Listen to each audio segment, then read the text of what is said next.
Good,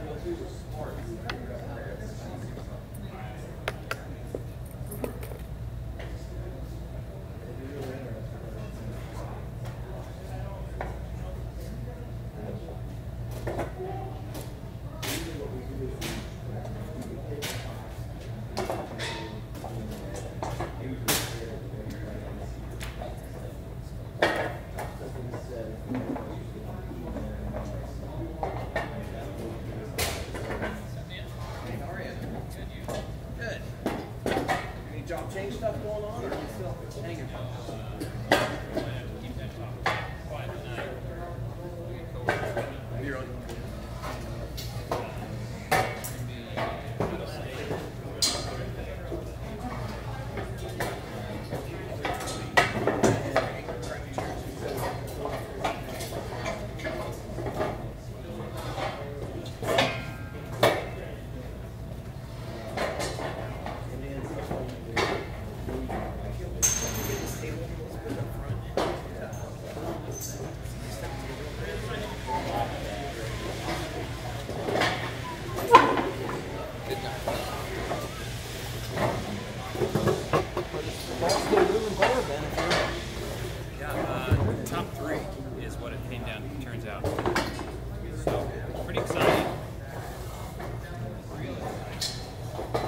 Welcome to SecKC.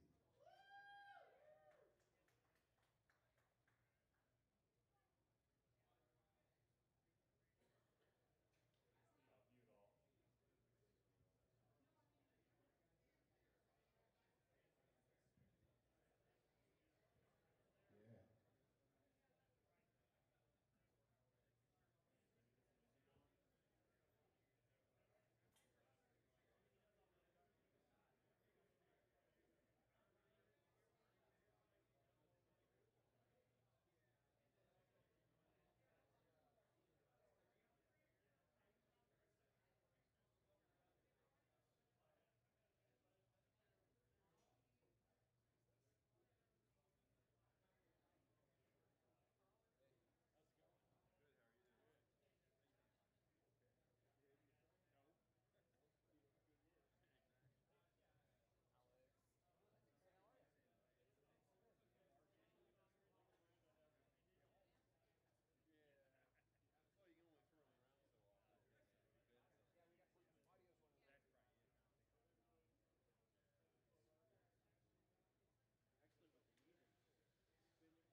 Good evening, SecKC. Oh my God. Are we going to turn this down, guys? All right, cool. So, good evening, everyone. Welcome. This is SecKC 101 for all of you newcomers. SecKC is the largest infosec in the world. Woo! Not in Paris. I'm sorry, they don't get that credit. From just a show of hands, who else new here? Wow. Woo! Faces. Let's get some applause going. Welcome, everyone. Well, congrats. Welcome to SecKC. So, just starting off, SecKC is here every Monday, or sorry, second Tuesday of every month, located at Kansas Hall, where you are. If I can get my slides to work. SecKC has been going on for 7 years now. 7. It's a little while. It's about half as old as I am, jeez. Hello, slides. SecKC happens because of its volunteers and sponsors. Sadly, this month, no one wanted to sponsor. Aww. But would you guys believe it if I told you that SecKC was run by monkeys? It's true. It's everyone wearing a white badge and a yellow badge, truly. Let's see those badges, anyone? Okay, yellow badges. Wow, not as many badges as I was hoping for, okay. Well, yeah, Badge Life could solve that. SecKC happens because people use Eventbrite. That's because you guys get pizza. If you guys don't want pizza, don't use Eventbrite. It's not a problem. But I'm pretty sure you guys want some pizza, so let's use Eventbrite. Come on. Everyone here is approachable at SecKC. Feel free to meet someone new. Just walk up to someone, say hi, introduce yourself, buy them a beer. Just enjoy it. Don't be afraid to meet new people. Teach and learn from everyone. Don't destroy others' ideas, just learn. Join the SecKC Slack. This is pretty fun. You can meet new people as well. You can figure out what other conventions are going on around SecKC and Kansas City. It's seckc.org/connect, and that will take you to the Slack. If any of you are interested in some job offerings, if you know someone who would need a job, if you need some positions filled or are looking for one, we have a channel in the Slack. It's called #job openings, I believe. Job postings, my apologies. So you guys can feel free to post some jobs there. Destroy no data, maintain no persistence, and above all, do no harm. That's what we're here about at SecKC. Definitely feel free to hack some stuff, though. Meetings are unrated here. We don't have a rating. We don't want one. Go away. Welcome to SecKC. We're unrated. Be the change that you want to see at SecKC. If you don't like something, if there isn't enough pizza, use Eventbrite. If you guys want some free beer, drop a suggestion. Not sure that we're going to get that. But feel free to drop a suggestion. Let someone with a white badge or a yellow badge know, or use a suggestion box. SecKC Code of Conduct. Everyone who is a part of the Code of Conduct is wearing a yellow lanyard. If you feel like someone's breaking the rules here at SecKC, harassing you, just feel free to let someone know. Please speak up. Guys, I'm talking. Come on. So if anyone here wants to talk while we're in the middle of a talk, we have that big old Boulevard Brewing Company wall back there. When you all take a quick glance, that's called the shut the fuck up wall. If you want to take a conversation and have that, please feel free to go behind that wall. Just don't do it out here. What if I told you SecKC has its own coin? Whoa, it's a coin. You can buy some cool stuff. Reward yourself with some SecKC swag that I'm not wearing because I forgot it. Yeah, I know. I'm sorry. I was in a rush. Blame the rain. But if you want to mine some coin, get some cool swag, it's coin.seckc.org. State and federal law enforcement officers do attend these meetings. So don't go bragging that you hijacked the Wi-Fi, please. We don't want that. Otherwise, you might not get good props and you might get arrested. I'm sorry. SecKC does not maintain a members list or anyone who attends the meetings, so we can't provide that. I'm sorry, guys. #SecKC is the proper hashtag. Please use it. If you guys want to tweet some stuff, feel free. Just tag the #SecKC. I'll definitely buy you a beer. And the Twitter for SecKC is now SecKC. Whoa, twitter.com/SecKC. Now with less underscore. We finally got it. Someone in China had it. We flew there. We said, hey, we want it. They said, okay. We totally did not hack it. I'm sorry, guys. We didn't. So now we have that. Whoa, it's the suggestion box that I told you guys about. It's right back there behind the shut the fuck up wall. So feel free to make some suggestions. And here's this evening's itinerary. If you guys showed up at 4, that's fine. You made excuses. Right now we're doing SecKC 101. A little bit past 6:15. SecKC open source Intel. And we're going to be doing the art of detection with Matt and privilege escalation. If I can't see the name, I'm sorry. Arden, thank you. Woohoo! And then we have the upcoming SecKC schedule on sekkc.org. Take a photo, win some cool shit. I'll buy you a beer. Just tag hashtag SecKC. It's fun. And that's it. He has no money.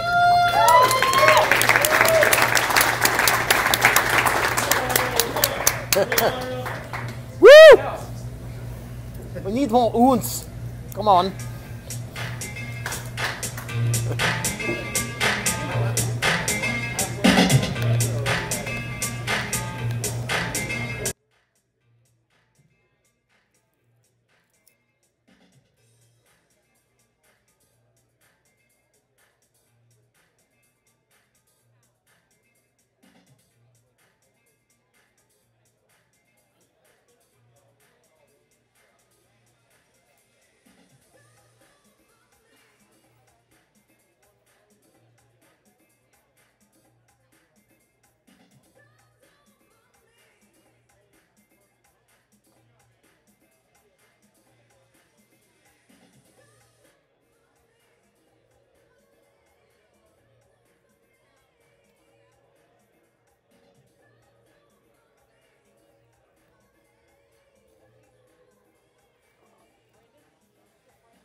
with the technical difficulties and all that. No, don't boo. No, why am I going up? Go down. I talk really loud. Keep going. All right. Hi, how you guys doing? Woo! This is the news segment of SecKC. I've never done this before, so it's going to suck. No. News you can use, the spinning graphics, and now 2017. I don't know nothing. All right, so we all know that Reddit supposedly got hacked back in 2007. They're just now confirming that a lot of the pre-2007 emails and passwords have been cracked, maybe. So if you have Reddit, you know, don't. I don't know. So the unhackable Bitcoin wallet. Let's talk to the CEO. Everybody know who is behind this cryptocurrency wallet? Who? Crackhead. Crackhead. That's right. Get that man a beer. So it was a bug bounty for, well, I guess it was just a bounty for $100,000 to go through and see if they could crack or hack the unhackable cryptocurrency wallet. 3 people have taken a stab at it. They've got root on it. There's a guy playing Doom on the thing, which is pretty amazing. So I'd say that, and he even bumped it up. He went from $100,000 to $250,000, said it was unhackable. There's no memory on it whatsoever. Then they opened it up and found, what was it, eMMC memory on there. So whatever. They actually got a man-in-the-middle attack working and stole credentials. They've done everything, and yet no bounty has been paid. So fuck you, John McCain. Yeah. 15-second slide. I'm sorry, is this 101? Will you get him to shut the fuck up? Sorry. Oh, you gonna click it? No, you don't have to. Everybody say hi to Trent. Hi, Trent. Hi, Trent. 30 seconds? Yeah, that's something like that. No. All right, new pacemaker hack puts malware directly on the device, which is kind of scary. This is not, just something where the website goes down and everybody's inconvenienced for a little bit. This is actually internal. When they went through and they did the demo for it, it actually popped up and said, do this or you'll die. So there's some scary stuff going on about biohacking. There's a new facial recognition app that came out from, I think it's TrustWave. It's a free tool to go through and use. They suggest that you actually use sock puppet accounts to go through and do this, which I commend to them because not a lot of researchers will say, hey, make fake accounts and then go search the shit on LinkedIn. This is awesome. State government warns that malware leaking CDs via snail mail from China. So China is really attacking from all vectors, which is pretty cool. Also kind of scary because you get a CD, what are you going to do? Well, you throw it away because it's AOL. But you take it and you put it somewhere else. But, government workers are going to go through and see what the fuck it is, just like a USB drop or anything else. They're going to see what's on this and then crap. Google's done it, guys. We can all go home. No more phishing attacks. Google's got it covered. So the 85,000 employees, yeah, give it up for Google. Yeah. So they say for the last, I think it's a year, 2 years, 85,000 employees that they have 2-factor hard token authentications from YubiKey, and they have successfully thwarted all phishing attacks. I think it's bullshit, but that's what they're saying. So, congratulations, Google. You guys are heroes, and we really love. Oh wait. Oh no, they're still monsters. Sorry, Google. So even with the cell tower data taken down, even with the you turning off your geolocation, anything else, whatever, they were getting data from other aggregates. They're still continuing to get that from web traffic now. They're buying the traffic of where your location is from certain clickjackers, essentially. And you can track all this if you actually look at what websites you go to. Firefox has got a really good app called Lightbeam to go through and see what other individuals are actually checking where you go in traffic, and all that stuff is going back and being sold to Google. So they're still monsters. So it was reported that the DDoS attack that happened to the FCC forums during the whole time where they wanted to go through and take the internet and shove it from his ass was maybe a myth. Maybe it really didn't DDoS it. So, we'll just see how that is. I don't know if anybody saw that. It was a subliminal thing. Source code for Snapchat got leaked or was posted or happened to find itself on GitHub. GitHub is now pretty much being the new Pastebin. So I'm enjoying searching a lot of GitHub stuff right now. Evil Russian hackers have decided that the elections are too mundane for them right now. A lot of them are focusing on the power grid. So says the New York Times. Arch Linux, the master race, unfortunately was uploaded with some malware in the repository, so if you downloaded that, your master upped. In Idaho, there was over 468 inmates that were established tablets. They were given tablets inside their cells. They ended up using a vulnerability to go through and add cache to their accounts and go through and play games, music. Why prisoners have tablets, I don't know. The best part of the story, and one of the reasons I wanted to rub it in, is because it was through a donation from CenturyLink. Nice. Anybody here from Century? Yeah, fuck CenturyLink. I know you are. Also JPay. So there was a combination deal between CenturyLink and JPay. It was something to help foster the inmates to go through and make sure they didn't go crazy or kill themselves or do something or whatever. But it was kind of funny because that popped up. Bill's not here, but you know. Cisco about dual security. I don't know why, I don't know what, but it was like $2.3 billion. So they're trying to get into, what is it, the IMA game or IAM game? Something for personal protection. Dual Security is a great company. I'm sorry that they're with Cisco now. So on the heels of GDPR, we actually have the California Privacy Act, the CCPA, which sounds like old Russian stuff, but it's, you know, it's supposed to be taking effect in 2020, so a lot of U.S. enterprise stuff is looking at that, so we'll see how that works. Only in California, I guess. Shocking. Shocking, everyone! Okay. Microsoft Edge, also known as Project Spartan, has the ability to go through and leak files through a simple HTML code. No one ever saw that coming, so we're all shocked. We'll all take a minute and really breathe. Yeah, just calm yourself. Yeah, it was reported. It was a pretty simple HTML. I think it's I don't remember what the attack is, but it was pretty simple to do, and a lot of people were shocked that it wasn't caught sooner. This just made me laugh. Bitmare ransomware injection forced Alaskan town to use typewriters for a week. So someone had to dust them off and actually use them. But we're glad that they had the ability to use them. But, you know, ransomware is still reigning supreme and a lot of stuff here. A little bit of a local note in regards to ransomware. In Harrisonville, I think it was the beginning of July 7th or 10th or something like that, Cass County was actually attacked and had a ransomware attack. They had to turn people away and refuse service because they couldn't actually operate or do anything in regards to that. So it's all fun and games until it happens in Harrisonville, and then they come to Johnson County. I don't know. Microsoft back in the news saying that they, during the midterm elections, actually thwarted a lot of phishing emails that were going to campaign staffers and things like that. So they're trying to, get back some of the credibility they lost in Project Spartan. And that's it. That's all I got. So enjoy the rest of SecKC.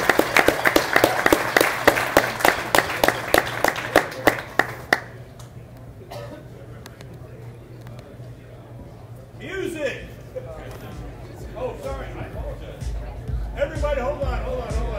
We're going to get a DEFCON update from Alex over here. So we're going to lower the music back down. All right, so the mic is loud today. All right, so we're going to give a quick DEFCON recap of a couple of different things we saw at DEFCON. I know most of the people that were out there, we saw out there, aren't here tonight. We're all pretty exhausted. But a couple of us made it.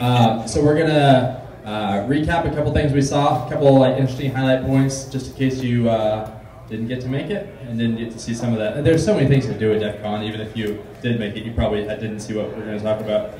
So, Matt and Trent are up here with me. We're going to just quickly cover a couple things. One of the coolest things I saw was this guy named Orange Size talk. And actually, if you have something to share, if you're up there, if you're out in Vegas with us, come up here and feel free to share it. So Orange Size talk, he had a talk on basically exploiting URL parsers, and it was really, really cool. He had just slide after slide of RCE and like Amazon and Uber and Spring and all sorts of different frameworks. So it was a really impressive talk. He gave an equally, if not more impressive talk last year, so definitely keep an eye on his research if you're into advanced web app pen testing or bug bounty hunting. Oh, and that side talk, he chained together like 7 vulnerabilities to get remote code execution. Like normally I would stop at the first one and be like, oh, writing that up and then move on, but he just kept going and going and going. It was awesome. I saw a not cool talk by someone who sometimes claims to move airplanes in the air, but he pretty much said that we have failed as an industry, and then he proceeded to talk about his shenanigans and why he's awesome and we're not. I did see a cool talk about BGP, Border Gateway Protocol, and it was kind of an intro talk, but seeing it live and demoed was really good to see. Yeah, you should check that out. I forget who it's by, but the BGP talk at DEFCON was pretty good. Yeah, BGP's the shit. So I kind of recall 2 talks that I saw of the 9 talks that I saw. So one of them, the guy basically was working on a Unix operating system with a kind of few-year-old x86 chip, and he wrote about 20 lines of machine code that took him from basic user to root access in the blink of an eye. It basically accessed a piece of memory that had access to all levels of privilege, so Nice. That was pretty sweet. And I saw one where the guy, he did a lot of research to figure out, once you kind of know where an attacker is, you know what terminal he was at or whatever, it's not about who he was logged in as, but they wanted to be able to narrow it down and potentially actually prove who was at the keyboard.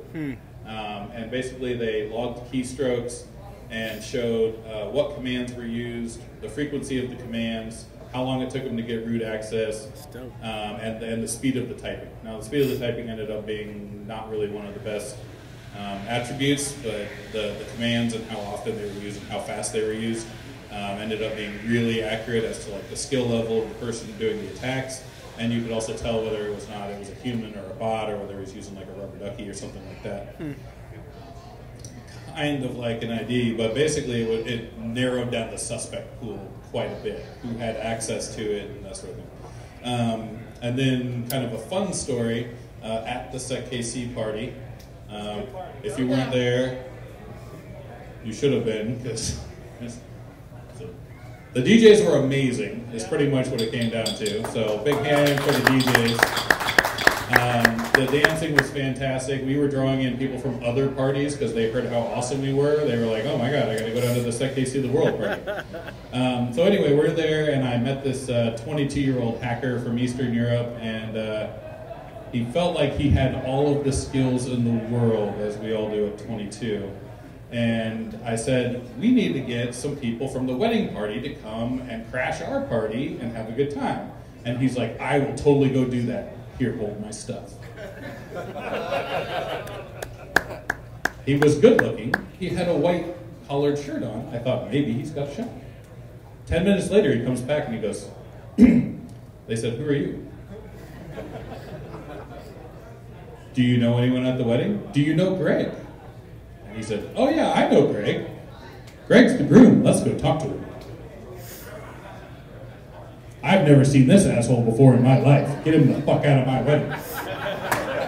And he came back and got his shit. What was in his shit? What did he give you? Oh, he gave me a bag, and he gave me a bag, his DEFCON badge, his SecKC piece of shit add-on, and his phone. Wow. You should have totally done something with that. So, I don't know if those of you who've never been to DEF CON, so they've started this new thing where they kind of distract you with, those, when you're walking through the casino and you have these flashing lights and like sounds of people winning money.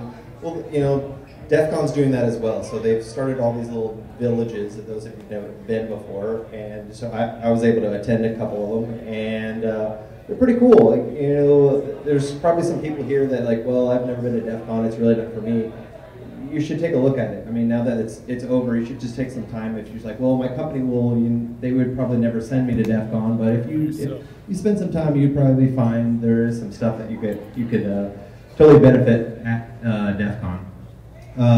Real quick, I also have some stuff from DEF CON, so those who didn't attend or never attended before, come up to me. I have some swag from it, so please say hi. Hey, one of the talks I saw that was interesting. Hold on while I get out of the last zone of the speaker. So, who here has heard about fake news? Okay. Who's heard of its little stepbrother called fake science? All right. So the scenario is that when you're talking about propaganda, you have to make it sound believable. And so it's one thing to get up on a soapbox and spout, unworldly bullshit, whatever side, left, right, up, down, green, purple, red, whatever. Whatever you're saying is that you have to make it sound believable and give it credibility. The first thing that any regime change does is that it tries to achieve legitimacy, and so whether by some type of facade of election or whatnot. So fake science is related to fake news. It's a means of gaining credibility, but it's used in a lot of different ways. So I saw a talk they did an in-depth probe into that, and it's essentially, it's the Russians. So it's, in this case, they found an outfit out of Cyprus, which is kind of like our, where do we go when we don't want to pay taxes? Tax. It's just a Russian tax haven. And they set up like a whole crap load of publishing organizations for scientific articles.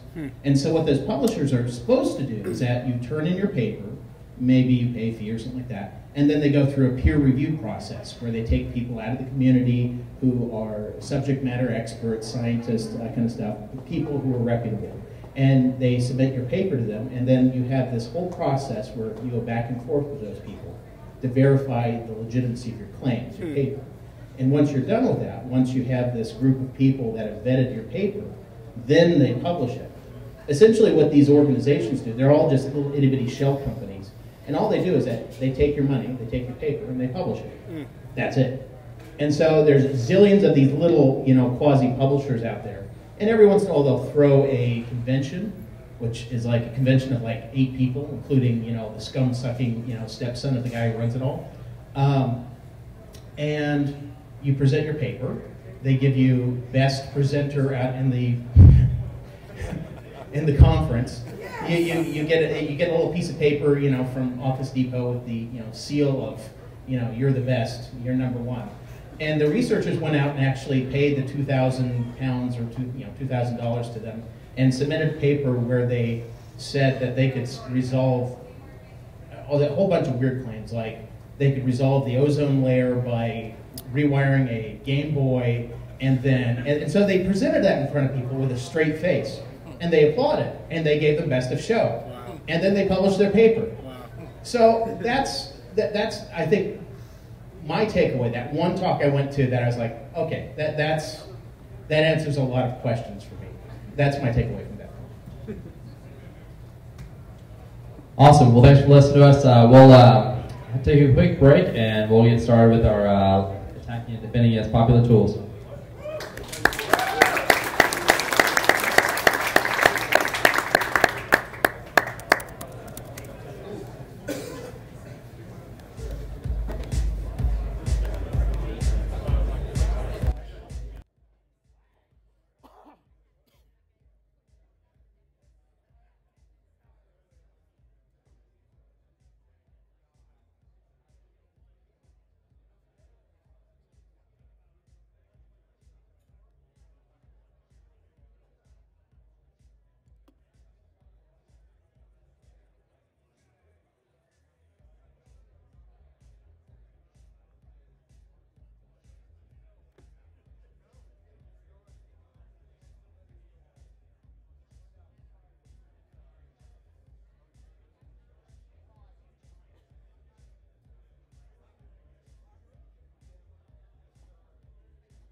SecKC, we're ready to get started with the actual presentations for the evening. I'm going to start off with a semi-apology. Audio issue, there we go. All right, so anyways, we normally do a much better job with front lighting, and we can't figure the lighting out tonight. So, we are not specifically keeping the speakers in the dark, but that's just kind of the fringe benefit. So, we will have that resolved next month. Next up, we have Matt. Matt has a, if you looked online, he had a great little write-up. It involved a lot of really key phrases for the cybersecurity. So we have IOCs, we have labs, we have attack vectors. I mean, he covered everything very, very well. So he's going to talk about labs and some of the common tools that we're defending against. So Matt, thank you. Woo! I don't know what he said, but it's like one sentence. So this is a little talk about some of the tools that I use and see and labs that I create to kind of, test things out. So I'm going to talk about the lab, IOCs, indicators of compromise, TTPs, internal tactics, patterns, how I get the IOCs, where I store them, making that intel actionable, as well as demonstrate some TTPs that I see and detecting and preventing those. So I work for Cisco. Sorry, I'm also a Arch Linux user. I never update, so I think I'm good. I brew beer. I like to ski. This is kind of a picture of the lab. I've been kind of building Cisco here since the early 2000s. And then everything else is run on this little HP workstation. Also play golf before I worked at Cisco. You said before I worked at Cisco. Alright, so in this lab I got an ESX server. It's probably hard to see, but I got an ESX server and this VLAN over here. With the pfSense firewall, I got a Bro worker, I got a Win10 victim, I got a server 2012, Bro manager, another switch, an offloading system, and then I got an external callback server out in the cloud. And there's a Kali system somewhere in there. So IOCs are attributes that are known to be malicious, like an IP domain or a file hash, email address, whatever. TTP is tactics, techniques, and procedures. These are the things that attackers use to kind of get data out or get in. And then patterns are things like signatures, like snort, broscript, Yara, AV. So this is how I kind of get these IOCs. So I got a bunch of honeypots out in the cloud, and they collect malware samples that send into, it's really a terrible diagram, sorry, but I got a cuckoo box down here on the right. So that all gets sent into that, which detonates that malware and sends it to a MISP server, which then distributes those IOCs to Bro, DNS, and firewalls. So, has anyone heard of MISP? MISP, M-I-S-P. So it was developed by NATO, and it's just a database where you can store indicators, and you can enrich them, tag them, basically create a story about what they are. And you can also distribute them out to different tools like Snort or Suricata or Bro or RPZ, so firewalls, etc. So you can make this intel actionable. It's all with, you can interact with the API with curl or Python. You can enrich the data, you can automate a lot of things.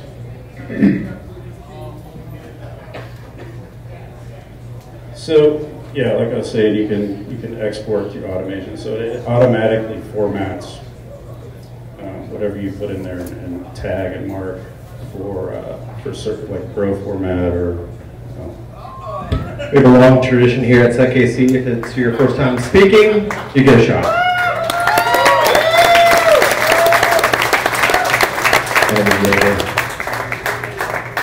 Woo!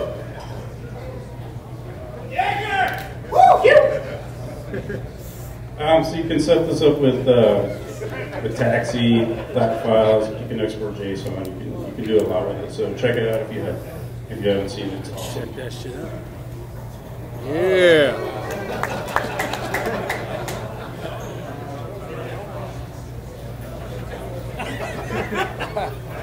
Nice looking slide.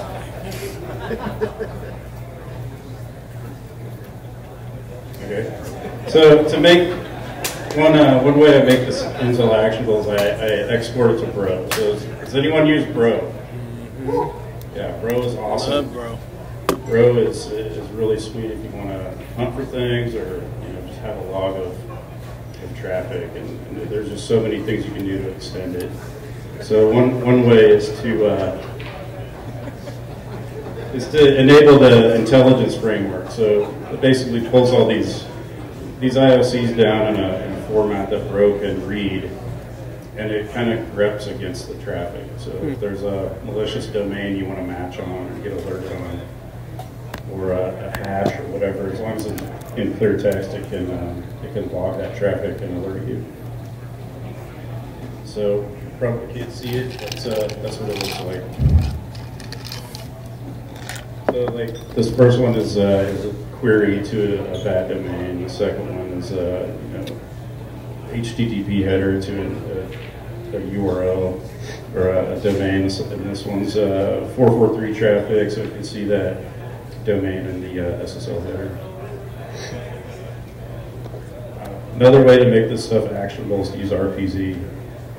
So you can automatically ingest these indicators from malware that gets detonated. There's domains that it calls back to, auto-populate that into your name servers and block it.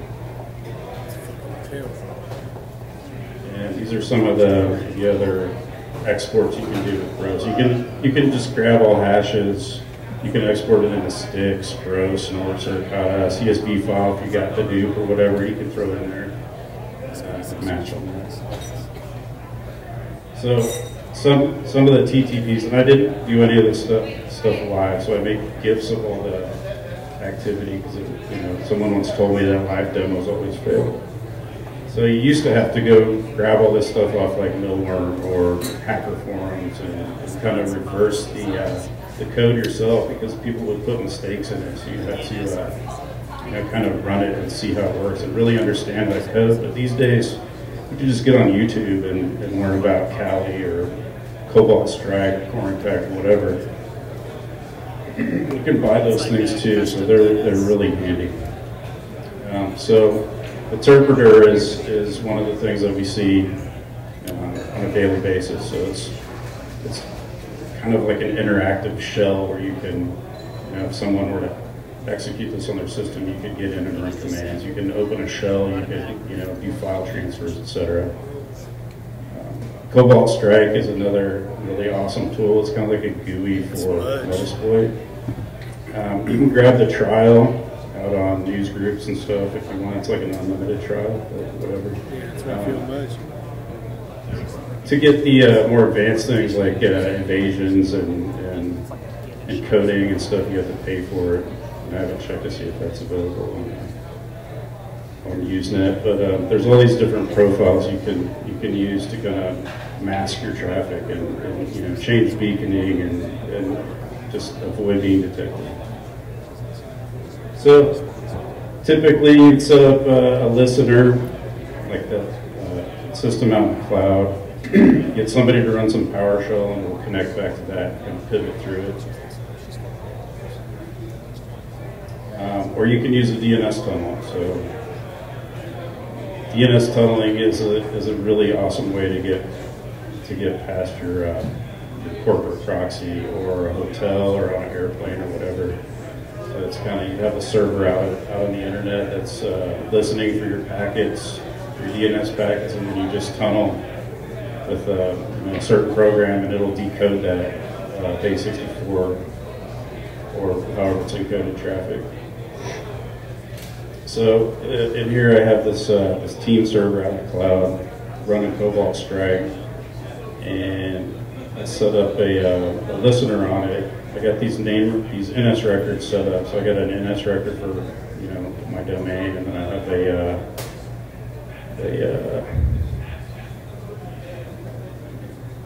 yeah, so the NS record answers anything for my domain. So when I send my queries over through DNS, they're really long and encoded, and that actually contains the base64 encoded traffic. So to run a team server, you just need Java on a Linux box and run the system with a password, and then you connect to it, and you can run that listener, and then you can clone a website, and when someone clicks on it, opens it, they'll execute some PowerShell, and then you'll be on their system. You can also do things like VPN pivoting, browser pivoting, like with Beef or something, and you can write scripts to automate a lot of the manual tasks. Another tool that we see a lot is PowerShell Empire. So it's just, like I said before, it's really easy to use these. There's tons of YouTube videos on how to use it. You don't have to know anything really, except maybe a little bit of Linux. So it's similar to Metasploit. It's all menu driven, and you can go in. You can run all kinds of tools. There's one module you can run where it'll tell you everything that's vulnerable on the system, and then you can just run whatever to escalate or pivot or whatnot. So another tool that's pretty cool is called Bloodhound, and what it does is it finds trust relationships in Active Directory.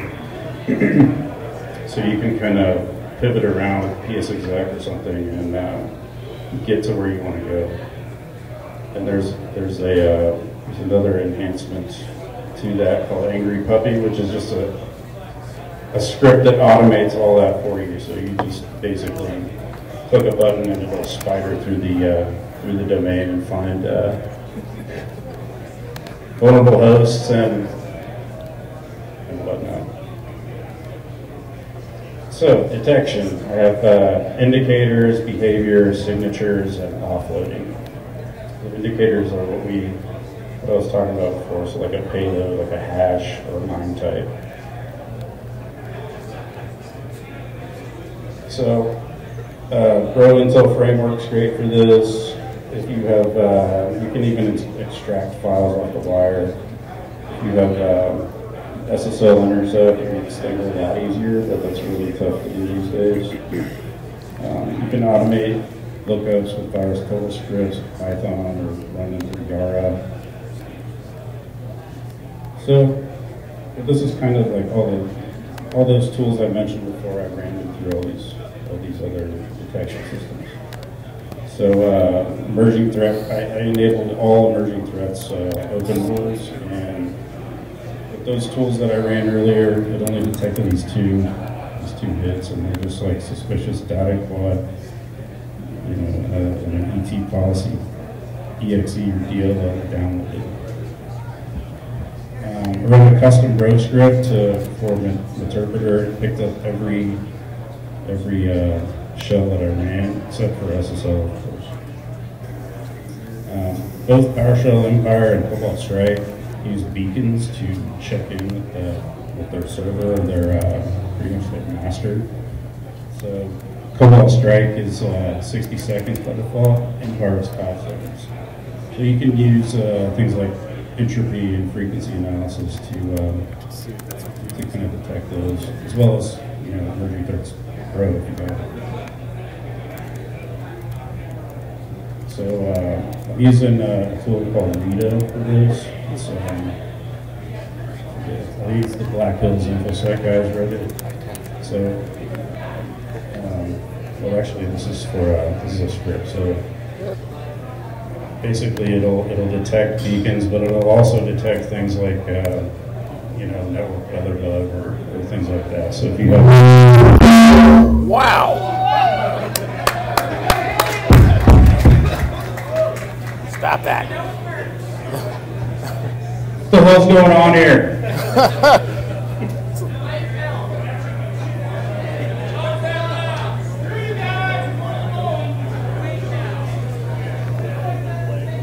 All right. So redux. So taking a bunch of pro logs, offloading them, running them through, you can see just standard deviations and kind of anomalies within that traffic. You could also do with, like I said, if you have emerging threats pro, it's really easy, but it costs a lot. You can detect, things like default SSL certificates, but they're just really easy to change. Here's another pro script that alerts on a high number of subdomains, so when you're doing DNS tunneling, it's making again really long strings as it's queried. Some other pro scripts. So if you want any of this stuff, just let me know. So this is kind of what DNS tunneling traffic looks like from start to finish, or start to bottom of this picture. So they'll just keep getting longer. And then here's some. Wow. Talk louder. Yeah, talk louder. Talk louder, man. Okay. So to detect lateral movement with some of this, I'm using just Windows logs or row logs. You can use event ID 5140, IPC. You can see PSExec, name pipes and stuff in Pro. You can see OpenVPN and account log. But you have to know what's normal and what's not. So you have to have some type of baseline to determine what's good and what's bad, or what's good at least. So for Windows logs, these are some of the event IDs that we look for on a daily basis. Things like event log cleared, or an account added to some privileged group, or lockouts, failed logins. With Microsoft Sysmon is another tool that's really awesome if you want to see what's going on with the host. So it basically turns a host into a sensor. This is one of the examples that I came up with this as a kind of a tactic. So Kerberoasting is where you would create a service account, or if there's a service account in your domain, and you can kind of grab their hash like you would with Loftcrack or something, and then decrypt their password. But you can detect this stuff with Windows logs. So you look for a specific event ID, 4769, and it's using RC4 encryption, and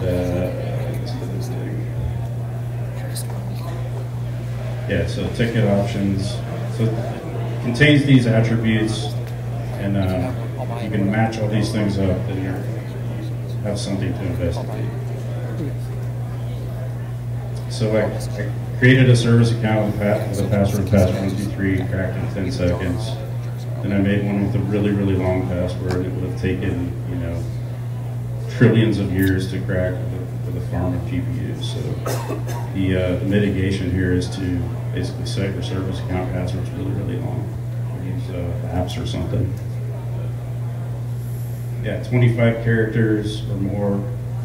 You can use managed service accounts in Active Directory. You can use group managed service accounts, collapse, and change from RC4 to AES if you can.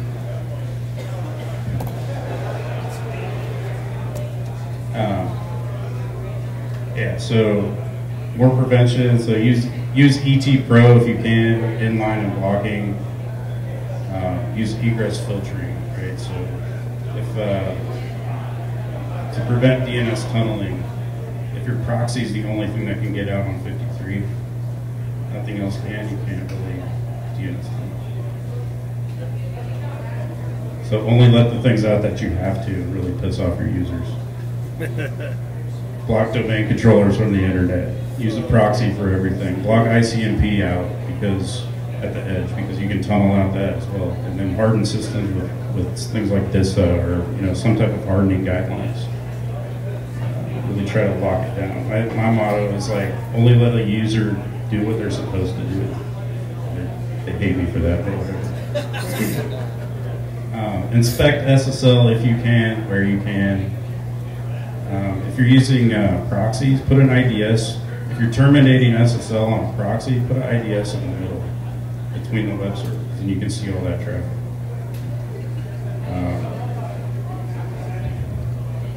Go in line with your IPS, and then test yourself. Really see if you can get caught. Like I did this at work all the time. I would SSH over port 53. I would RDP over 443. I would see if the guys could see me. I would open VPN out, DNS tunnel, ICMP tunnel, and then if they ever said anything, I'd just say I'm just doing research.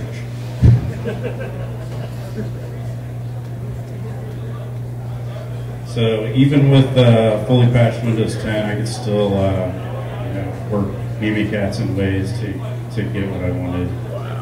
But if you raise your domain functional level to 2012 or better, you get protected groups, and you add all your domain enterprise admins to that group. And then if you tried to run Mimikatz against them, they just wouldn't. That field that shows the password or the hash would just be empty. You can also disable in-memory passwords in the registry. So after doing that stuff, it's really difficult to it's just an extra layer of security, I guess. Turn on PowerShell logging and use sysmon. Modify group policy to alert or collect that stuff so you can ingest it and at least have it for an investigation. And then, build your own lab. So all these things are free. So ESX is free, KVM, Earthbox, Docker, Vagrant, Packer. There's even this detection lab this guy, Chris Long, created, where you can run one command and it'll download all these systems, Splunk and Sysmon and WEF. Everything's all set up for you. So it's like one command. It takes like 3 hours to spin it up, but once you have it, you can do whatever you want. And check out Cuckoo Sandbox if you have it. I don't know if probably got some reverse engineers around here, but at some point in your career, you kind of get tired of doing that, and you want to just click a button. So that's where I'm at. Windows has some free eval VMs that you can grab. They even have a free development environment with Windows 10 and Visual Studio. It's like a 10 gig. So yeah, I guess that's all I got really. So the moral of the story is to really test yourself and test your environment and collect what you can to make it actionable.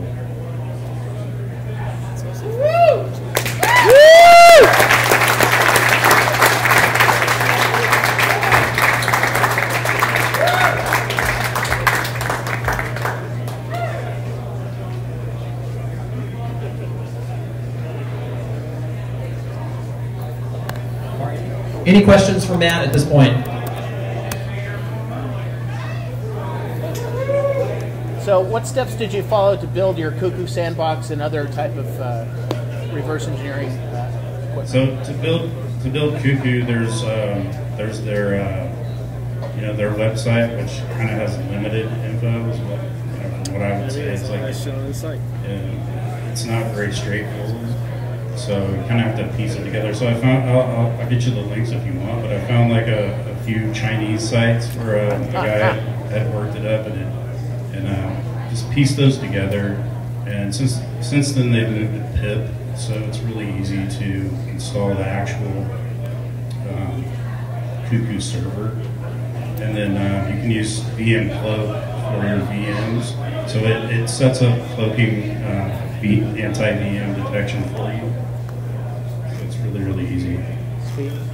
And then things like Yara, I'll pull down Yara SIGs from wherever I can, just throw them in there. And then you can also do MITM proxy to decrypt SSL, so you can install the cert on all your VMs. So I'm just using an Ubuntu, my old laptop with Ubuntu on it and VirtualBox.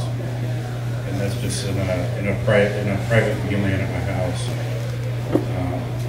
So yeah, Matt talks to this. So anything that gets executed in there, talk to this. So I could execute like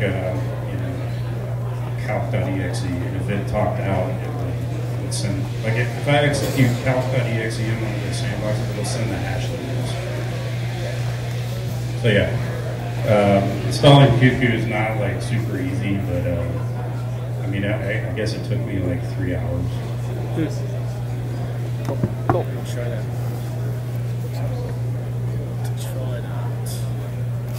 Anybody else? Doing testing on Android or iOS endpoints?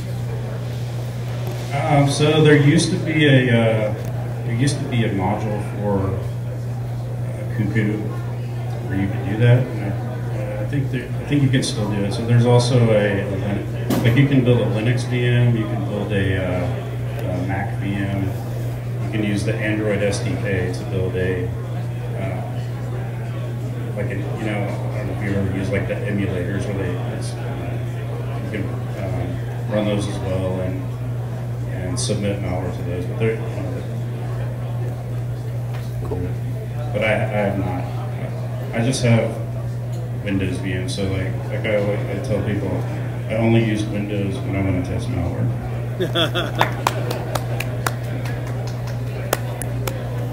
All right, super. Thank you, Matt. We're going to take a short break, queue up the next talk, and get that ready for you all. One quick announcement. Those of you that ordered SecKC badges with the Badge Pirates, Rickson, I don't know where you are, but you're usually back over here. There we go. Okay, back corner booth. If you ordered a SecKC badge, those badges are on site, and they're in this back far. If I was not turned around, I could tell you, like, what is that, southwest corner? Anyways, so next up, again, Matt, thank you. Let's give him a hand.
man. That was a transition. See, audio booth is, you guys are delivering.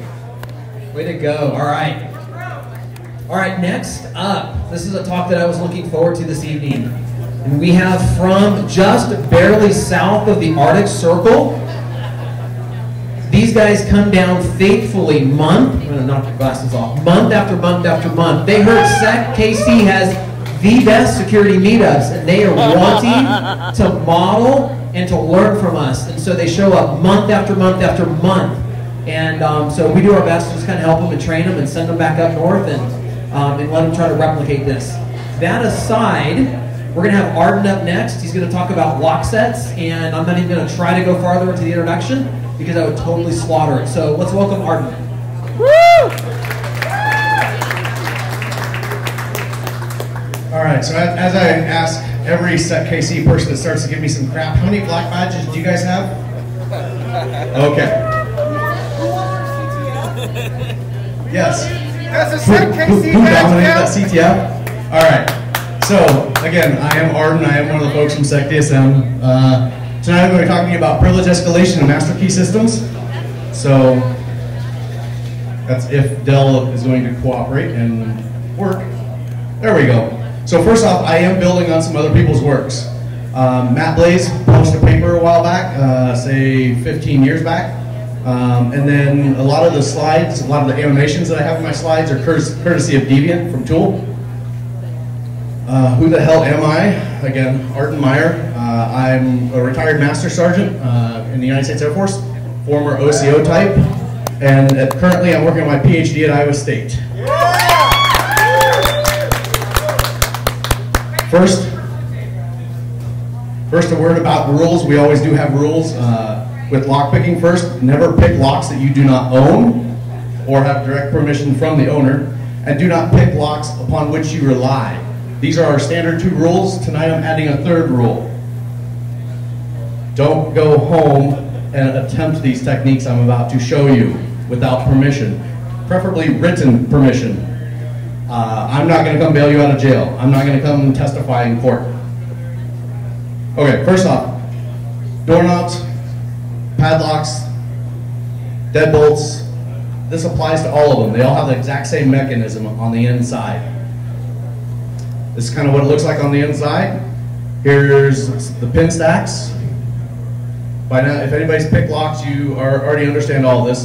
The important part that I'm going to talk to you about tonight is the master key systems. So we see these in corporate, we see these in educational institutions, and another corporate slide. So this is a master key system. You notice the green, do I have color? Good, I do have color. You notice the green bits there? These are master pins. This allows multiple keys to function on this lock. So on here we've got an example where a standard 8-pin or a 6-pin with a 2-pin master, and that the key bit at 6 or 8 will open that lock. So here's where we're going to get into some examples. We've got Alice's key, we have Bob's key, then we've got Andy's key. We probably can't read these names. And then of course we have the janitor key, splotched up with paint. The janitor's key is going to work on everybody's doors. Here's our example bit depths. I should caveat for these slides, this is using a standard quickset keyway, mainly because it's only got 7 bit depths and I don't want to bore you with 6,000 slides. As it is, I have 260 some of them. So again, here are our bit depths on each of these keys. So here's example keyways. What is that slide? There we go. So here we have example keys, example lock using,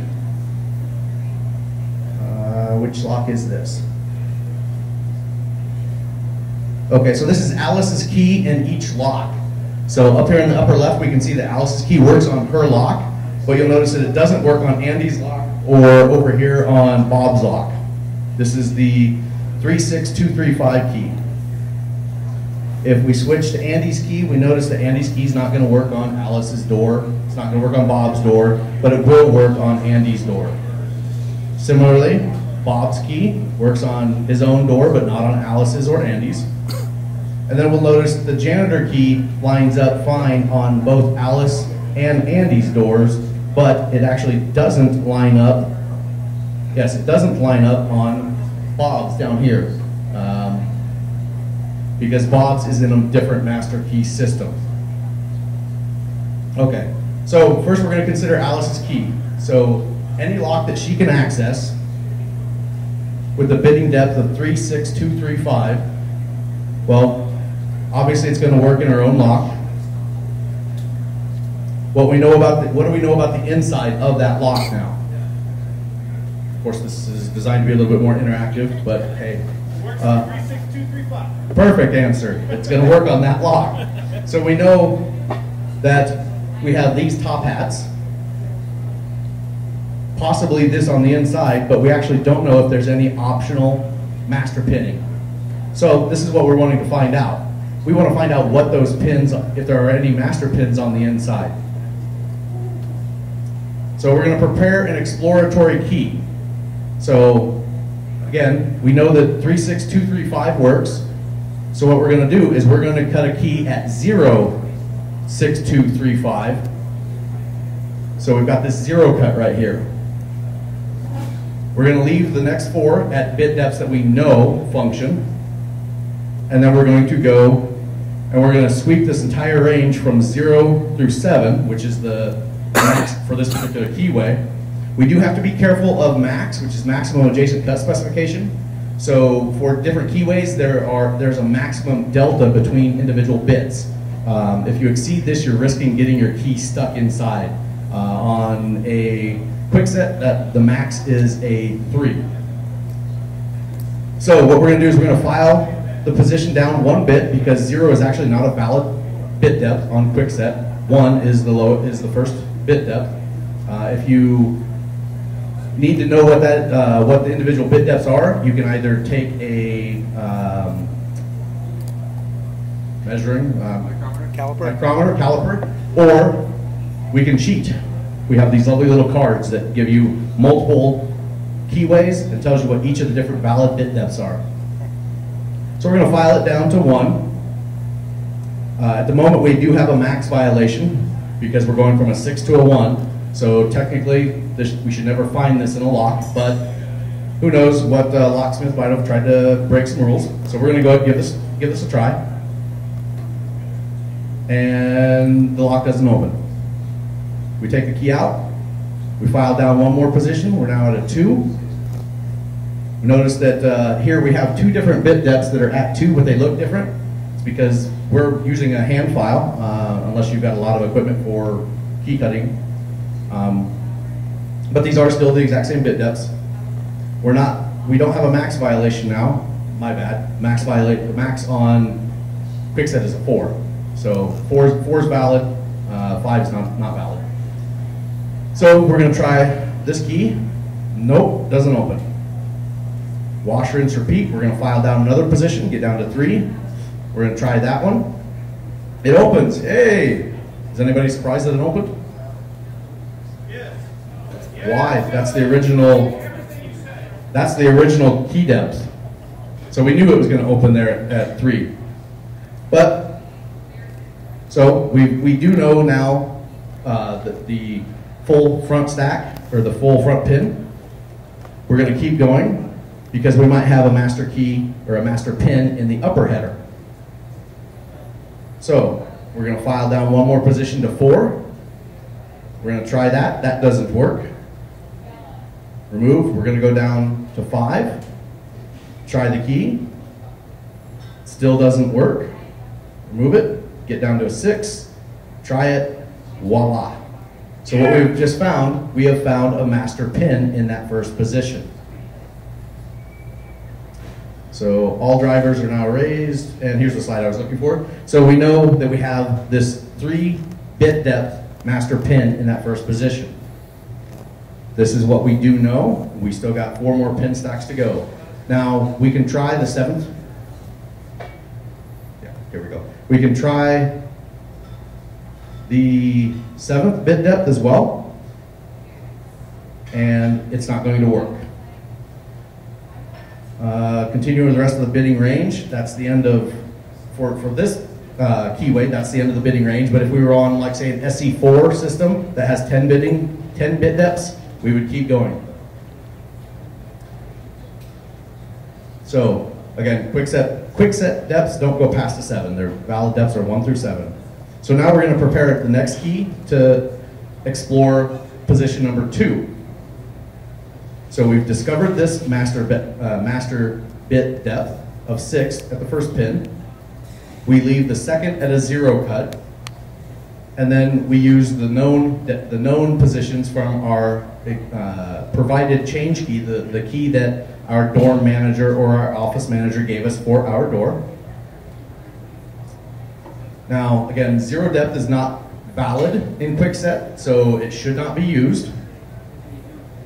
So we can save time by starting at position number 1. Now here we do know that max is being violated again, but we're going to try it anyway. Doesn't work. We remove the key, we file down a little bit more. Now our max is okay. We're going to try the key in the lock. Nope, still doesn't work. We pull it out, file down a little bit more, try the key, and it doesn't work. Remove the key, file it down some more, try the key, and it works. So now we know, again, we know our positions, valid positions on the second pin. We have 2 known positions. We found 4, and we know 6 because of our provided change key. So this is what we learned earlier. This shows that we don't yet know what we've got in positions 3, 4, and 5. So we're building on this information. So, okay, this is showing another shear line.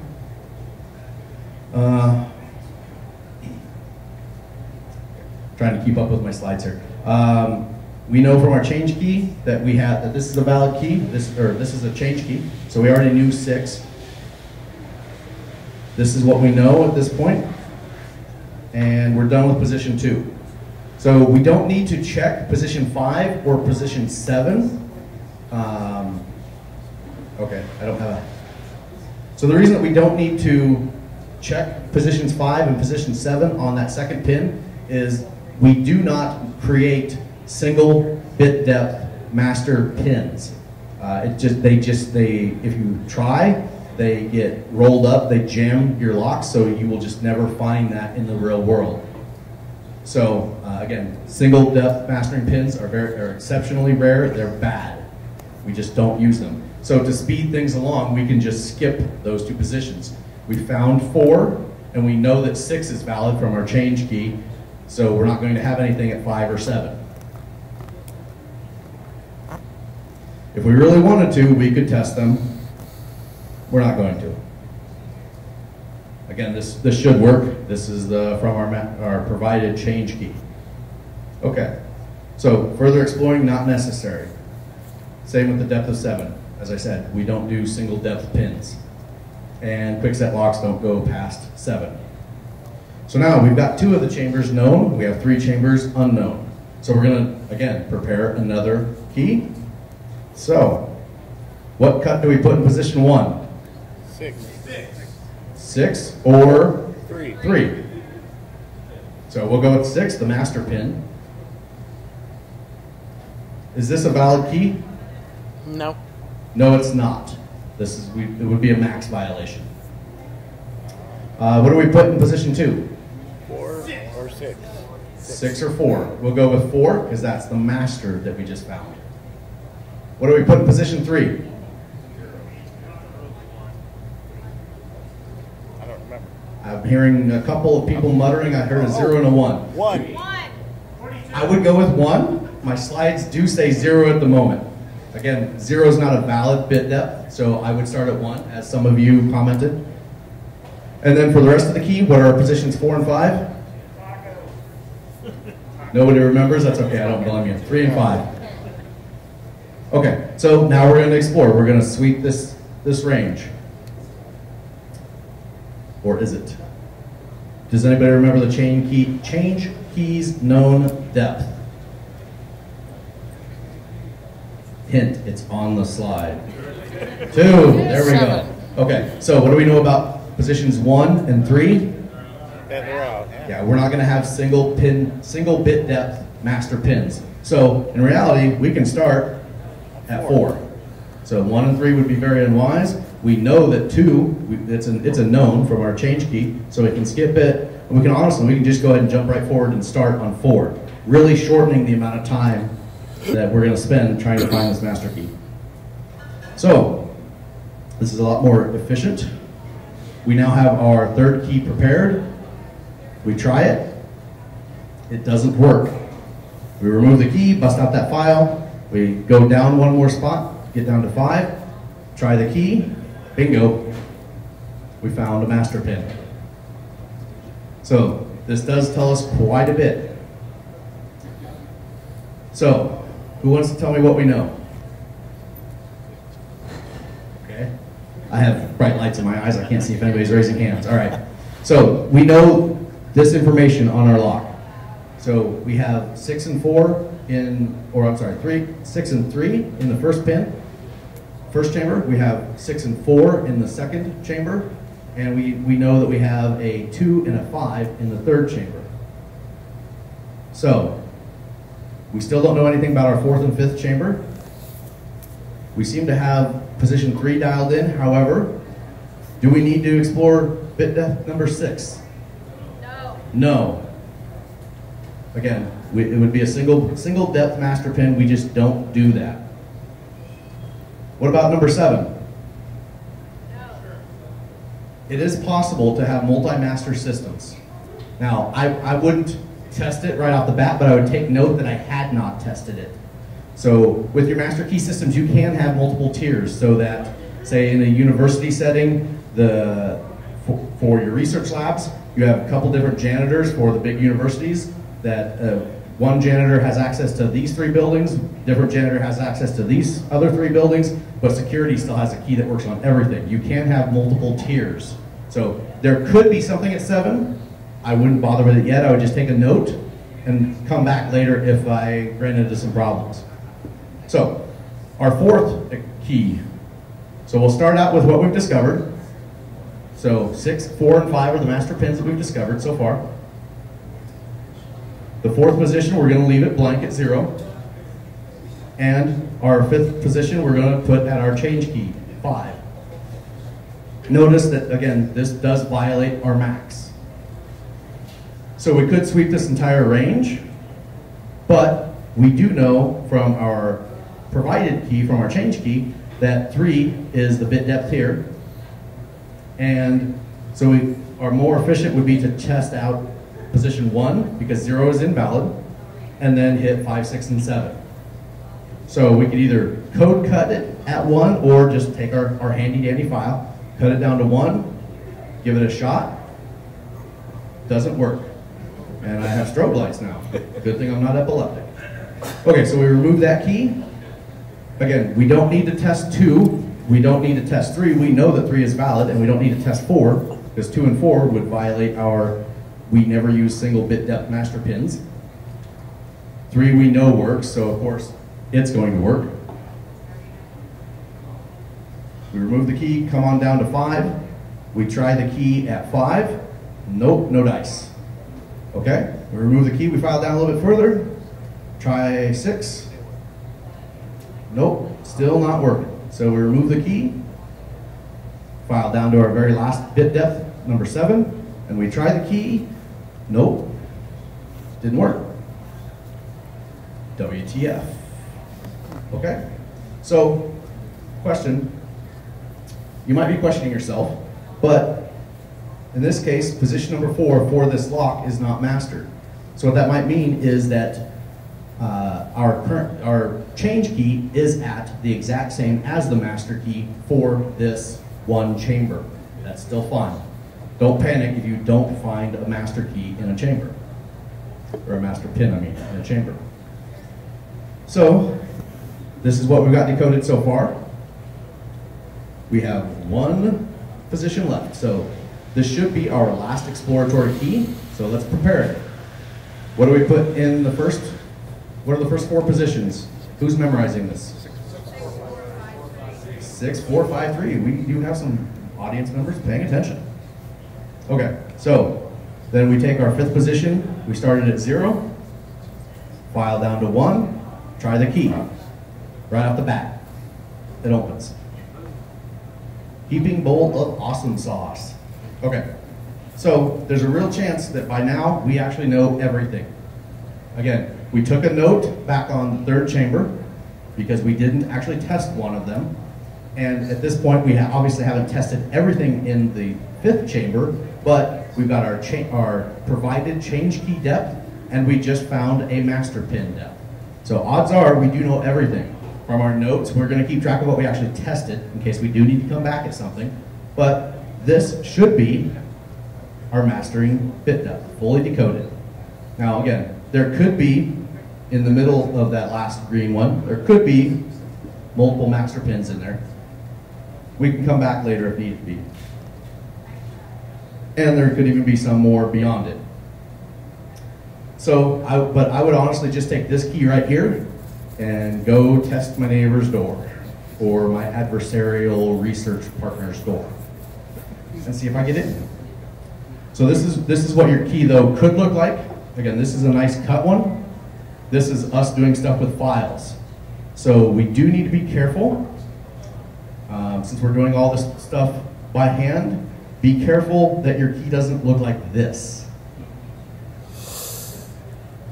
If your key looks like this, while it will turn, well actually we've got the last one set at 0, but if we had the last one set at 1, it would turn the lock, but you're never getting the key back out.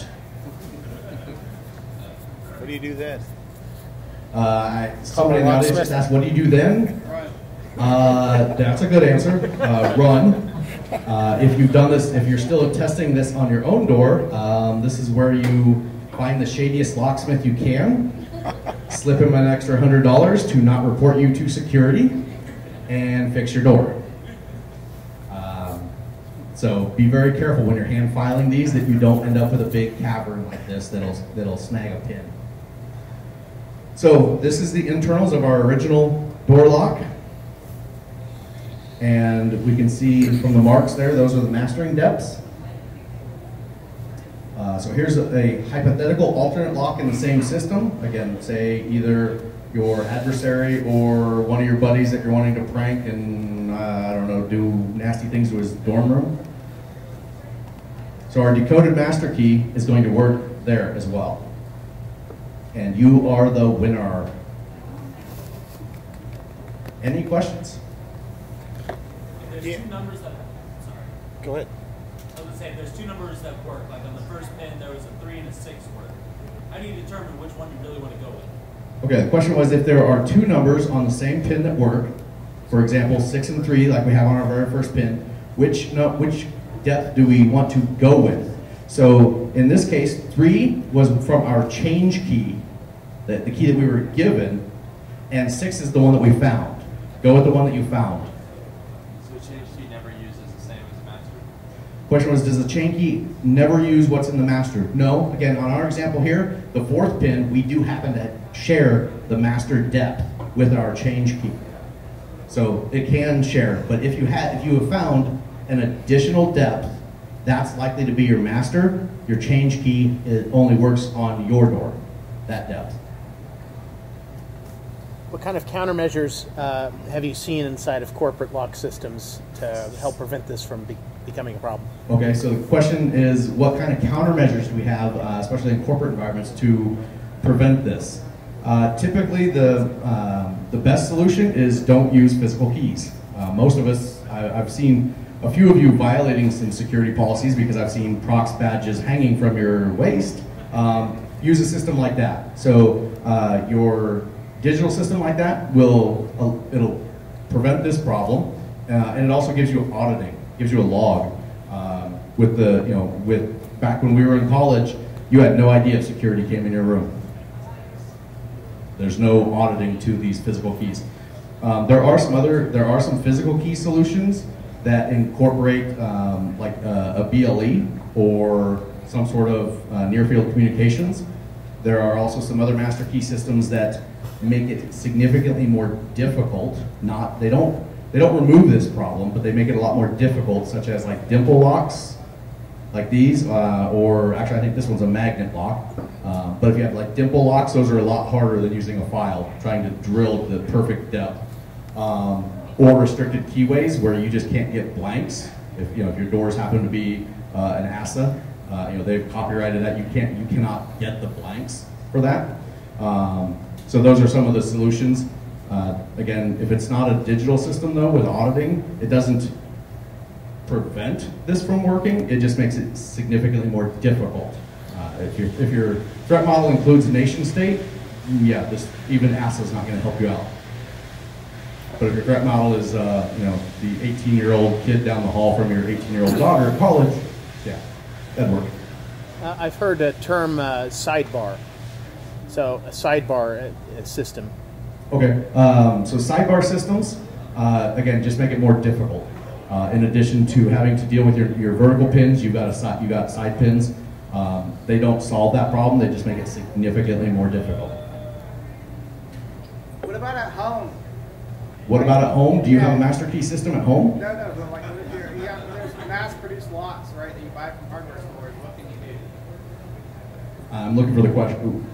Mass-produced locks at home? Right, yeah. So what can you do to prevent somebody from falling down, doing all countermeasures for Okay, home? the question, what could you do to prevent them from filing a key? Nothing. But again, it's not a master key system, so nobody has one that they can play with to try to find the master. But yeah, if you've got $20 Kwikset on your home door, you're not going to stop a picker. Any other questions? I think I can see a hand. I got spotlights in my eyes, so just yell. Did Kwikset really go with just 5 fixed tumbler positions off all those billions of locks that they printed out? Question was, does Kwikset actually go with? Did they shift them laterally? The pin positions? No. So this is the Kwikset keyway. There are standard Kwikset has 5 pins, and each pin it has 7 valid pin depths, and they are perfectly in a straight line. They're not shifted. Yeah. Yep. That would have been fairly easy to do, machinery-wise. True, that could have been fairly easy to do. They're in the mass market. They churn them out. That's their model. If you want good quality locks, you step up to something like Medico or again ASA. There are several other good companies, but you're gonna pay for that. So Kwikset locks are $20, even cheaper for the builder. The builder's probably paying $5 per lock because he's buying them in quantities of thousands. Okay. Thanks, everybody. Thank you. Yeah.